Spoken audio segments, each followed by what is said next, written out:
Now, from WYDC TV, this is Big Fox News at 10. Good evening, I'm Anna Manuel. We begin with the latest from Cornell University. The university announcing today that it is canceling classes tomorrow due to stress caused by the recent arrest of a student. Friday will now serve as a community day on campus. In an email to students and staff, administrators on campus say they hope students will take the day to reflect on how they can help support their fellow students. The decision comes after junior Patrick Dye was arrested after allegedly using a school forum to make death threats to Jewish students at the school. State police are charging the engineering student with posting threats to kill or injure using interstate communications. There are still hundreds of Americans trapped in the Gaza Strip. The State Department says soon they'll be on their way home. Mike Tobin has more from Israel. Israeli troops taking the fight to Hamas in the northern Gaza Strip, going block by block, conducting what the IDF calls face-to-face battles against Hamas terrorists, including fighting off multiple ambush attacks from tunnels near the border. They're expected to enter Gaza City on Friday. Israeli officials say there's still a long way to go, but the first Hamas defensive lines have now been breached. The whole apparatus of the Hamas is crumbling.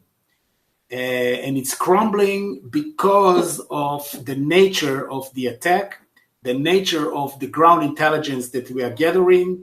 And as Israeli forces move deeper into Gaza, there's growing concern about the 242 hostages still being held by Hamas. Secretary of State Antony Blinken is arriving here tomorrow, hoping a new diplomatic push will free some of those captives, but it won't be easy. Being able to untangle what is Gaza when Hamas controls absolutely everything is a really, really dangerous prospect. You know, it's one of the many reasons that it's been a problem there for so long.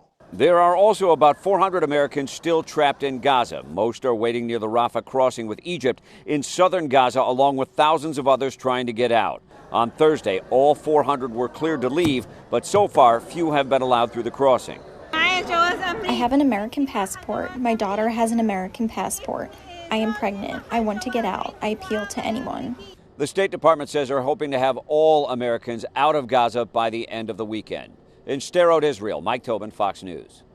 Watkins Glen Police Department is warning its residents that recent break-in attempts have been reported in the area. Watkins Glen PD says the suspects have attempted break-ins into multiple homes, with several residents reporting stolen items from their unlocked cars. The police department strongly urges residents and visitors to keep their vehicles and buildings fully secured and locked to prevent more break-ins. They encourage those with security cameras to please check their recent footage for suspicious activity and report anything they find by calling the number on your screen. A craft cannabis dispensary is planning to move into the old Corning Leader building pending local approval. Union Chill Cannabis has gone through the complete state mandate process to get its legal certification within a few months. Owner Josh Canfield is from Hornell and says the city of Corning plans to have a board meeting this month where one of the topics discussed will be the shop. To the nation's capital now, where there is a major holdup of military promotions in Congress, and senators say one man is to blame. Caroline Shively has the latest from Washington of Senator Tommy Tuberville's blockade of military promotions. It's Senator Tommy Tuberville versus almost everyone else. Object, object, object. The Alabama Republican holding up nearly 400 military nominations and promotions over his objection to the Pentagon's policy to pay travel expenses for personnel seeking abortions. Joe Biden and Secretary Austin put politics in the military, and it's about the right to life. On Wednesday, members of Tuberville's own party highlighted the distinguished careers of more than 60 service members, pleading with him to approve the nominations, including Air Force General Laura Linderman. This lady has proven herself time and time again, 3,000 hours, I'm sure most of it's combat, doing some of the hardest things any pilot can do. I'm pro-life too, but I don't want to start asking our military members litmus test questions. One senator estimated by the end of the year, almost 90% of all general officer positions in the U.S. military could be affected by Tuberville's hold, joining others already held up, including Admiral Robert Goucher. Could you imagine if this admiral with this submarine experience walked out the door? Because the game's being played right now? That's a risk. That is a risk. Majority Leader Chuck Schumer has said the Senate is working on a resolution that would try to fast-track the nominations. In Washington, Caroline Shively, Fox News. There's a shortage of the RSV drug for infants, and now health experts are pushing pregnant mothers to get the RSV vaccine in hopes of protecting their babies. Sarah Allegre has more. We are seeing viruses in a way that we haven't before. A new drug for infants to fight against RSV is in short supply. This comes as the national mortality rate for newborns rose 3% last year. That's the largest jump in 2 decades. The newer therapies are either to get vaccinated in pregnancy or this newer monoclonal antibody that can help to protect the infant. Dr. Cynthia Jamfi is the OBGYN department chair with UC San Diego Health. She says the problem, those antibodies are hard to come by. We can't treat infants in the same way that we can treat moms. So now the CDC is pushing pregnant women to get the RSV vaccine. She says this gets rid of the need for infants to get the shot and could save lives. Right now, the CDC says the respiratory virus is the leading cause of hospitalizations for infants, and that the new vaccine for moms reduces the risk for babies by 50% in the first 6 months after birth. We are ramping up to start to administer the RSV vaccine to our pregnant patients. This comes as other viruses tend to peak during the holidays, a time where most health experts push patients to watch out for the flu, several respiratory illnesses, along with the new COVID-19 variant. As we, I think, have stopped masking, people are now spreading disease in a different way than we had a little bit of a break perhaps during the pandemic. But now we just see an uptick in these viruses. We could be inching toward a warm-up in the next few days. We'll have details ahead in our complete forecast. Plus, Uber and Lyft agree to a huge payout to end a lawsuit in New York. We have details. Stay with us.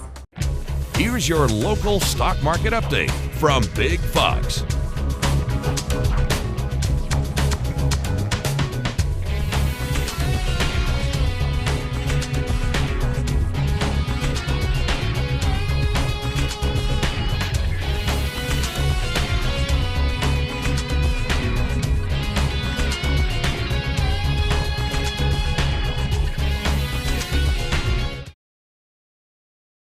Now, your Twin Tiers forecast from Big Fox.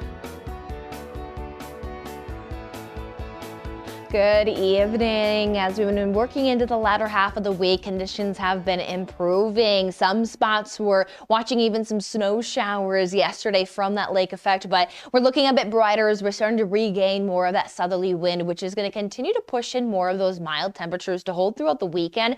We're also going to pair up mostly dry conditions for the local region. However, there is going to be enough that there is going to be some isolated showers to note across the state, which we'll detail here in just a moment, but it's looking to be little to no accumulation over the weekend, where we will talk more unsettled weather, talking the potential of better rain chances for accumulation, some windier weather, and then some cooling temperatures will be as we roll into next week. Right now, uncertainties when it comes down to timing, the type of precipitation, as well as how strong it is. So still a lot of moving parts for next week, but there's at least expected to be some changes. Now, rolling into our Friday, pretty seasonable day. Average numbers are normal for this time of the year, ranges from 33 to 54 degrees, and both temperatures are hovering near that or slightly above that. We'll work in sometimes some sunshine, but passing cloud cover definitely still to be noted, but for the most part, allowing for that warming trend to take hold pretty quickly as we roll into the early afternoon. Now, as we roll through the forecast, we'll generally see that Friday is pretty quiet in a sense, but what we'll note is that to the north, as we head into Friday, you'll start to see that cloud cover increase, and then with it comes a few showers. Now, very, very light accumulation falls apart nearly as it enters the region, but we'll at least mention that there could be a chance to shake out some showers late Friday into Saturday morning, but little to no accumulation is expected. More what it will do is usher in sometimes some cloud cover, but the strong southerly flow is what's going to stay dominant. Now, into our Friday, it may become not gusty, but strong enough to bring some winds upwards of 10 to 20 miles per hour, but that's what's pushing us at least into those mid to upper 50s. Now, as we head into Saturday, overnight temperatures even stay mild at 42 degrees. We'll have some increase in cloud cover and again might be able to shake out an isolated shower as we roll into our Saturday.